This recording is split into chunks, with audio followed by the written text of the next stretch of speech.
अस्सलाम वालेकुम दोस्तों, जैसा तव्हांखे ॿुधाईंदासीं IBS अखर यूनिवर्सिटी में जेके नयूं जॉब अपॉर्चुनिटीज़ आयूं आहिनि उन्हनि जे बारे में। ही जॉब अपॉर्चुनिटीज़ आहिनि assistant professor, lecturer, project accountant, office secretary ऐं ऑफिस असिस्टेंट जूं।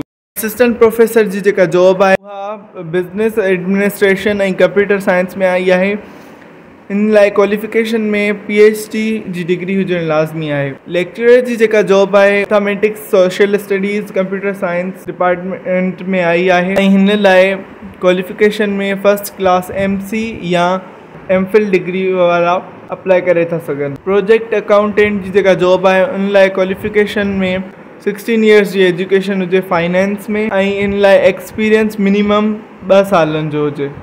ऑफिस सेक्रेटरी जी जेका जॉब आहे उन लाइ क्वालिफिकेशन में 16 इयर्स जी एजुकेशन हुजे हायर एजुकेशन कमीशन जी ॿुधायल यूनिवर्सिटी मां ऐं हिन लाइ एक्सपीरियंस मिनिमम 2 इयर्स जो हुजे।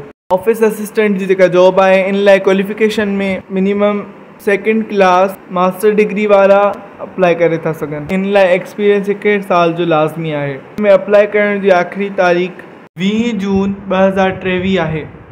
ऐं वधीक मालूमात हिन जी वेबसाइट apply.ibasuk.pk ते वञी ॾिसी था सघो ऐं अप्लाई करे था सघो। अगरि तव्हांखे हीअ वीडियो इंफॉर्मेटिव लॻी त हिनखे लाइक कयो ऐं वधीक इंफॉर्मेटिव वीडियोज़ लाइ असांजे चैनल खे सब्सक्राइब कयो।